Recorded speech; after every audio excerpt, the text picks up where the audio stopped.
ಅಂಬಿಕಾ,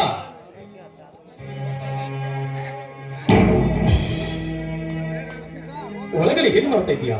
ಬಾರಮ್ಮ.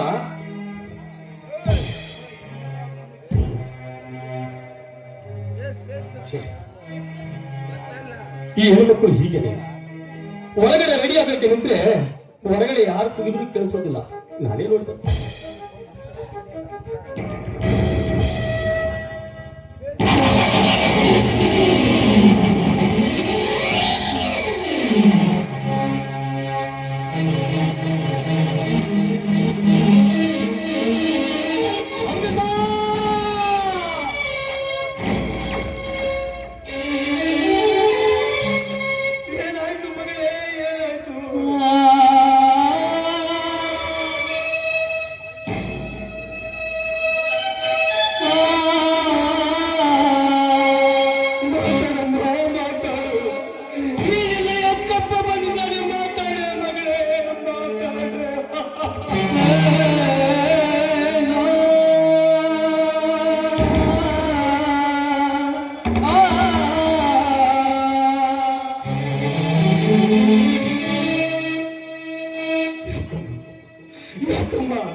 ಯಾಕೆ ಈ ತರ ಮೋಸ ಮಾಡಿದೆ ಅಂಬಿಕಾ?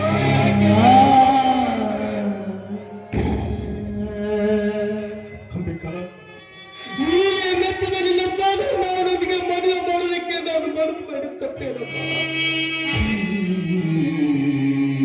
ಯಾಕೆ ಈ ಮದುವೆ ನಿನಗೆ ಒಪ್ಪಿಗೆ ಆಗಲಿಲ್ವೇ ತಾಯಿ? ಒಪ್ಪಿಗೆ ಆಗಲಿಲ್ವೇ? ಮಾತಾಡು ಮಗನೇ,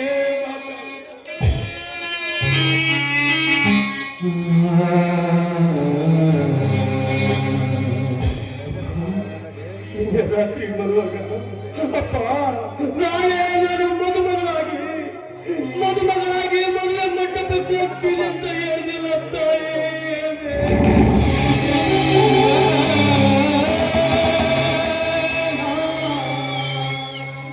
ಮದುವೆ ಮಂಟಪಕ್ಕೆ ಹೋಗುವ ಮೊದಲು ಮೊದಲಕ್ಕೆ ಹೋಗ್ಬಿಟ್ಟಲ್ಲಮ್ಮ.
ಮದುವೆ ಮಾಡಲು ಮುಂದಾಗಿದೆ. ಈ ಉಪಕಾರ ನಾನು ಯಾವತ್ತೂ ಮರೆಯಲಾರೆ. ಆದರೆ ಮದುವೆಯ ಮೊದಲ ದಿವಸ ನನ್ನ ಜೀವನದಲ್ಲಿ ನಡೆಯಬಾರದ ಘಟನೆ ನಡೆದು ಹೋಯಿತು. ಮನೆಯಲ್ಲಿ ನೀವು ಯಾರು ಇರಲಿಲ್ಲ. ಸಮಯದಲ್ಲಿ ಓರ್ವ ನ್ಯಾಯಾಧೀಶರಿಂದ ಇರಿಸಿಕೊಂಡ ಧನರಾಜ್ ಮಗ ಮಹೇಶ್ ನಮ್ಮ ಮನೆಗೆ ಬಂದು ಕಾಮದ ಕೆಟ್ಟ ವಿಚಾರದಲ್ಲಿ ಸೀಮೆಂಬ ಹಾಲಿನಲ್ಲಿ ಕಾಮವೆಂಬ ಹೊಳೆಯನ್ನು ಹಿಂಡಿದ್ದ. ಪವಿತ್ರವಾದ ದೇಹವನ್ನು ಮತ್ತೊಬ್ಬರಿಗೆ ಅರ್ಪಿಸುವುದು ಮಹಾಪಾಪವೆಂದು ಇಂದು ಬೆಳಿಗ್ಗೆ ಆತ್ಮಹತ್ಯೆ ಮಾಡಿಕೊಂಡು ಇದು ತಪ್ಪೆಂದು ನೀವು ಭಾವಿಸಿದರೆ ದಯವಿಟ್ಟು ನನ್ನನ್ನು ಕ್ಷಮಿಸಿ.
ಮದುವೆಗೆ ಬಂದ ಅತಿಥಿಗಳಿಗೆ ಮನ ಬಂದಂತೆ ಮಾತನಾಡುತ್ತಿರುವೆಯಲ್ಲ, ಏನಾಗಿದೆಯೋ ನಿನಗೆ? ಮುತ್ತು ಹೇಳಿದೆ, ಎತ್ತರ ತಪ್ಪಿ ನಿಮ್ಮಂತವರ ಮನೆಯಲ್ಲಿ ಬೀಳ್ದಂತ ಮುತ್ತು ಒತ್ತಿಳಿದಿದೆ ನನಗೆ.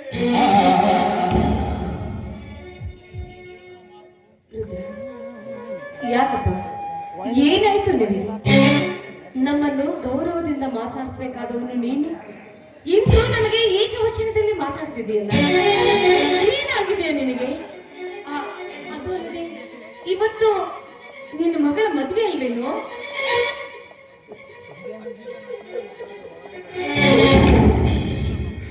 ಮದುವೆ ಮದುವೆ ಎಂಬ ಮೂರಕ್ಷರ ನನ್ನ ಮಗಳ ಅಡಿಯಲ್ಲಿ ಬರೆದಿಲ್ಲ ತಾಯಿ, ಬರೆದಿಲ್ಲ. ಅಂದ್ರೆ ನೀನು ಹೇಳುವ ಮಾತು ಮದುವೆ ಮಾಡಿಕೊಂಡು ಹೋಗ್ಬೇಕಾದ ನನ್ನ ಮಗಳು ಏನಾಗಿದೆಯೋ? ಮತಳಕ್ಕೆ ಹೋದ ಕಡಿ, ಮತಳಕ್ಕೆ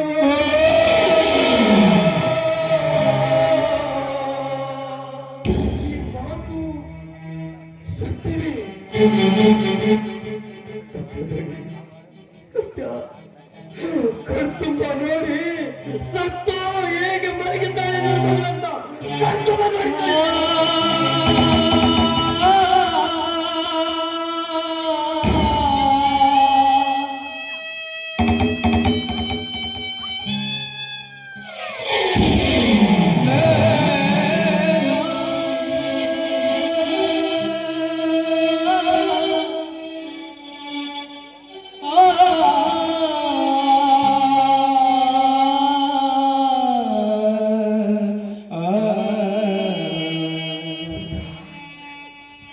ನಿನ್ನ ಮಗಳು ಅದಾವ ಆಪತ್ತಿಗಾಗಿ ಆತ್ಮಹತ್ಯೆ ಮಾಡಿಕೊಂಡು, ಅದಾವ ಅವಮಾನಕ್ಕಾಗಿ ನಿನ್ನ ಮಗಳು ಆತ್ಮಹತ್ಯೆ ಮಾಡಿಕೊಂಡು,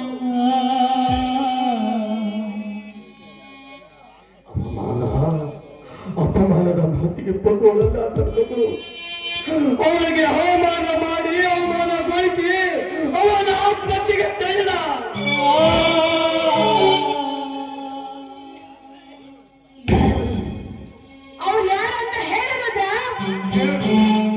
ಈ ಆತ್ಮಹತ್ಯೆಗೆ ಕಾರಣ ಆದ ಆ ಕೊಲೆ ಪಾತಕ ಯಾರು ಹೇಳು?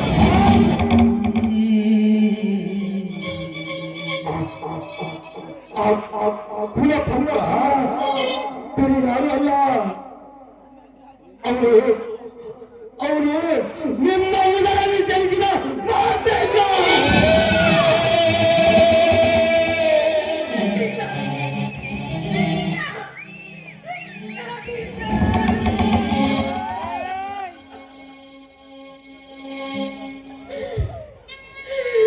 ಹೇಳುತ್ತಿರುವ ಮಾತು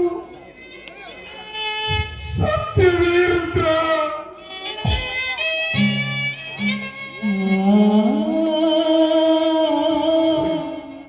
ನಿಮ್ಮ ಮಗನ ಕರ್ಮ ಚಾಟವದ ಕಥೆಯನ್ನ ನೋಡಿ ಸತ್ಯವಾಗಿ ನೋಡಿ ಬಿಚ್ಚಿ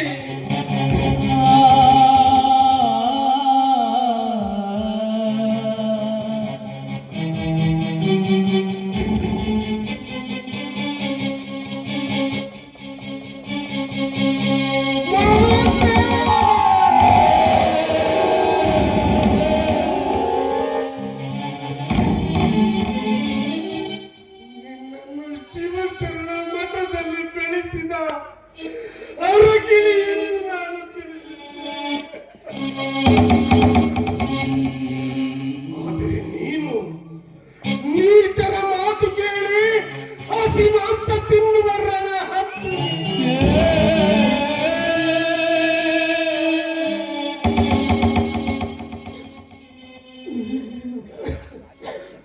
ನನ್ನ ಮಗ ಮಾಂತೇಶ ಇಂಥ ನೀಚ ಕೃತ್ಯ ಕೈತೇನಂತ ನನ್ನ ಕನಸು ಮನಸ್ಸಲ್ಲೂ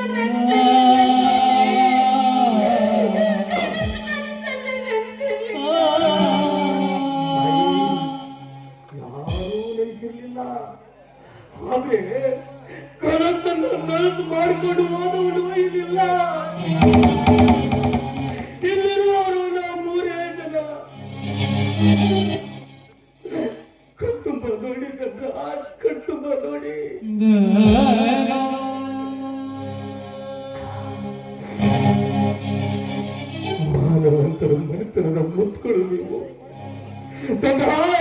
ಮಾನವಂತರ ಮನೆತನದ ಮಕ್ಕಳು ಮದುವೆಯಾಗಿ 3 ವರ್ಷ ಕಳೆದ್ರು ನಿಮ್ಮ ಉದರದಲ್ಲಿ ಒಂದು ಮಗು ಹುಟ್ಟಿಲ್ಲ ಅಂತ ಊರಿನ ದೇವರಿಗೆ ತುಪ್ಪದ ಅಭಿಷೇಕ ಬೇಡ್ಕೊಂಡೆ ನಾನು.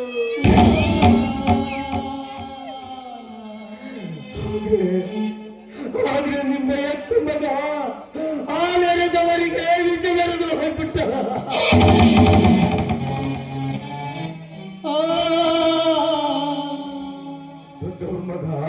ದೊಡ್ಡವ್ರ ಮಗ ಅಂತ ಎತ್ತಿ ಆಡ್ಸಿದ್ದಕ್ಕ ಎಲೆಗೆ ಜಾರ್ಜಿ ಹೊತ್ತು ಆಟ ಮಕ್ಕ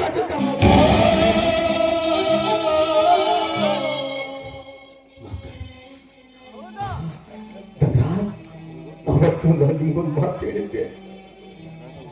ನಿಮ್ಮಂತವರ ಮನೆಯಲ್ಲಿ ದುಡಿಯುವ ಮಗ ಆ ಮಗನ ಹೊರತು ಯಾವತ್ತೂ ಬಂದು ಮಗ ಆಗೋದಕ್ಕೆ ಸಾಧ್ಯ. ಕೊನೆಗೂ ಈ ಆಡು ಮಗನ ಜೀವನವನ್ನ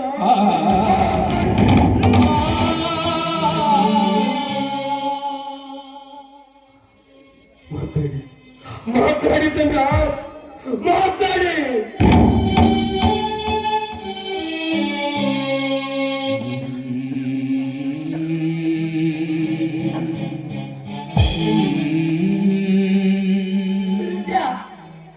ಏನು ಮಾತಂತ ಮಾತಾಡ್ತಿದೀಯೋ? ಅವರನ್ನ ಕಂಡ್ರೆ ದೇವರಂತ ಕೈ ಮುಗಿಯವರು ನೀನು ಇಂದು ಅವರಿಗೆ ಏಕವಚನ ಮಾತಾಡ್ತಿದೀಯಲ್ಲ, ಯಾಕೋ? ಮಾತಾಡುವ ಪ್ರಸಂಗ ಬಂದಿದೆ ತಾಯಿ, ಮಾತಾಡ್ತಾ ಇದ್ದೀನಿ. ಈ ಹಾಳು ಮಗನ ಜೀವನವನ್ನ ಹಾಳು ಮಾಡಿದಿರಲ್ಲ, ಮಾತಾಡಿದ್ದನ್ನ ಯಾಕೆ ಮಾನವಾಗಿ ನಿಂತಿದ್ರಿ? ಮಾತಾಡಿ.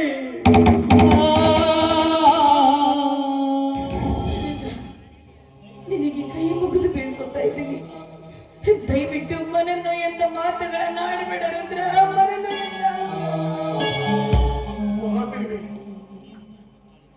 ದಯವಿಟ್ಟು ನೀನು ಸ್ವಲ್ಪ ಮೌನವಾಗಿ ನಿಲ್ಲು.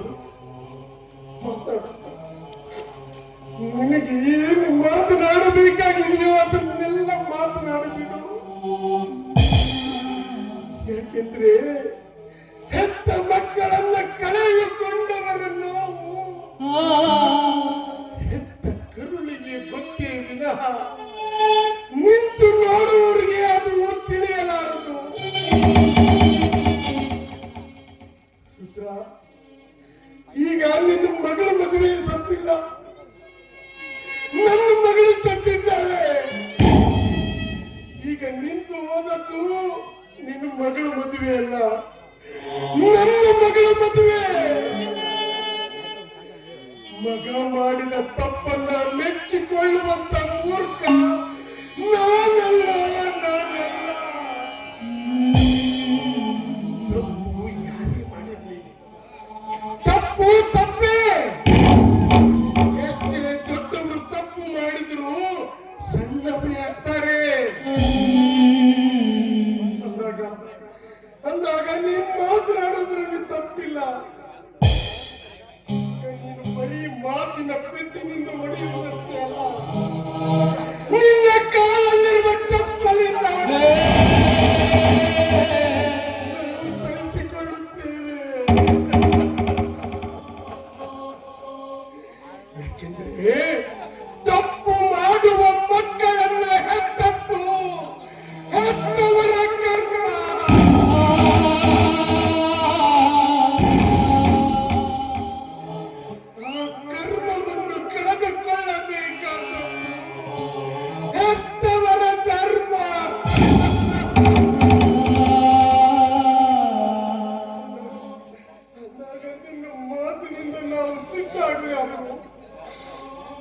ಅದಷ್ಟೇ ನೀನು ಕಳೆದುಕೊಂಡ ಮಾನ ಮಗಳು ಮತ್ತೆ ಮರಳಿ ಬರಲ್ಲ.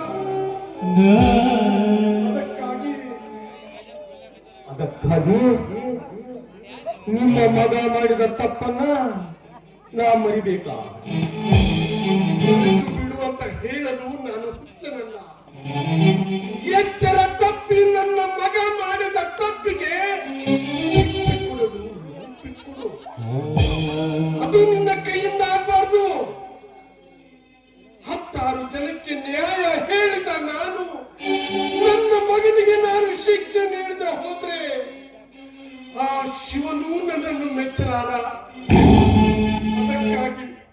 ಅದಕ್ಕಾಗಿ ನಿನ್ನಲ್ಲಿ ಒಂದು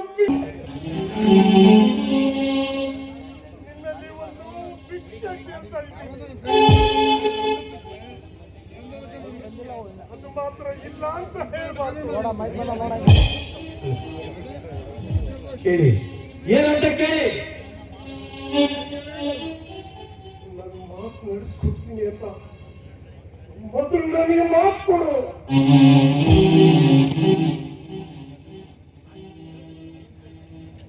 ಅದೇನ್ ಕೇಳ್ತೀರಿ ಕೇಳಿ.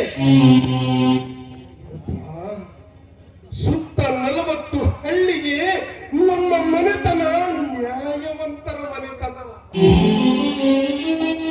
ಇಂತಹ ಮನೆತನದಲ್ಲಿ ಹುಟ್ಟಿದ ಮಗ ಇಂತಹ ಕೀಳು ಕೆಲಸ ಮಾಡಿದನೆಂದು ಜನರಿಗೆ ಗೊತ್ತಾದ್ರೆ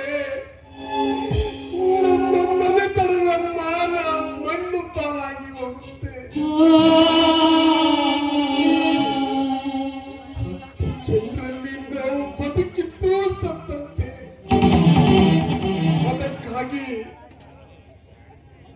ಅದಕ್ಕಾಗಿ ಯಾವ ಕಾಲಕ್ಕೂ ಯಾವ ಸಮಯಕ್ಕೂ ಈ ಸಾವಿಗೆ ನನ್ನ ಮಗ ಕಾರಣ ಅಂತ ಹೇಳ್ಬಾರ್ದು. ಆತ್ಮಹತ್ಯೆ ಅಲ್ಲ, ಆಕಸ್ಮಿಕ ಸಾವು ಅಂತ ಮುಚ್ಚಿ ಹಾಕ್ಬೇಕು. ಮದುವೆಗೆ ಬಂದ ಜನರಿಗೆ ಹೇಳಿ ಕಳಿಸುವ ಜವಾಬ್ದಾರಿ ನನ್ನದು. ರುದ್ರ, ನಿನ್ನ ಮಗಳ ಸಾವಿನಿಂದ ನನ್ನ ಮನೆತನದ ಮಾನ ಹೋಗ್ಬಾರ್ದು.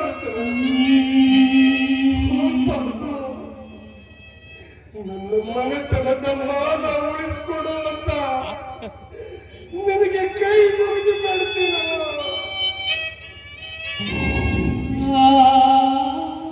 ಇಷ್ಟಕ್ಕೂ ನಿನಗೆ ಕರುಣೆ ಮಾಡದೆ ಹೋದ್ರೆ ನಿನ್ನ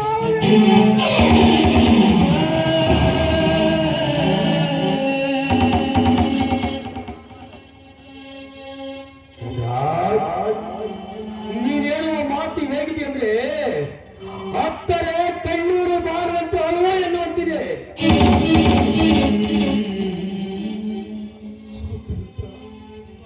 ಇದು ಅನಿವಾರ್ಯ.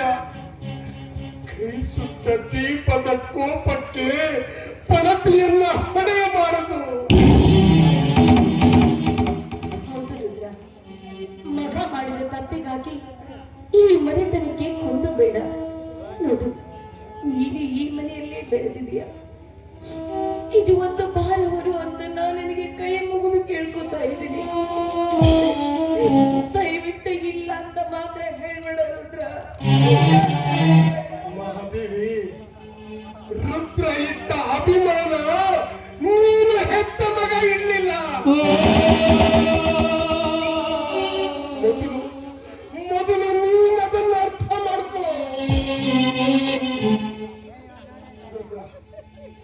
ನಿನ್ನ ಮಗಳ ಶವದ ಸಂಸ್ಕಾರಕ್ಕೆ ಸಿದ್ಧತೆ ಮಾಡು. ನಾನು ಮದುವೆಗೆ ಬಂದ ಜನರಿಗೆ ಹೇಳಿ ಕಳಿಸ್ತೀನಿ. ಒಂದು ವೇಳೆ ನಿಮ್ಮ ಮಗನಿಗೆ ಮಾತು ತಪ್ಪಿ ನಿಮ್ಮ ಮಗನಿಗೆ ಯಾವ ಶಿಕ್ಷೆಯನ್ನು ನೀವು ಕೊಡದೇ ಇದ್ರೆ ನಾನು ಮಾನವಂತರ ಮನೆತನದಲ್ಲಿ ಹುಟ್ಟಿದವನು. ನೋಡು,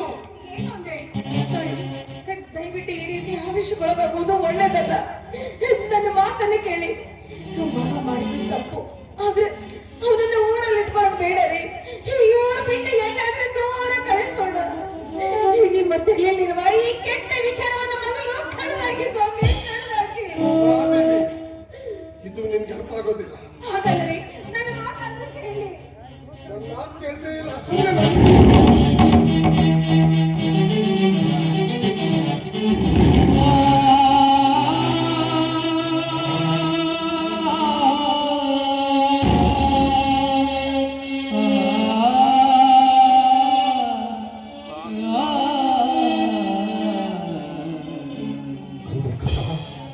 ಅಂಬಿಕಾ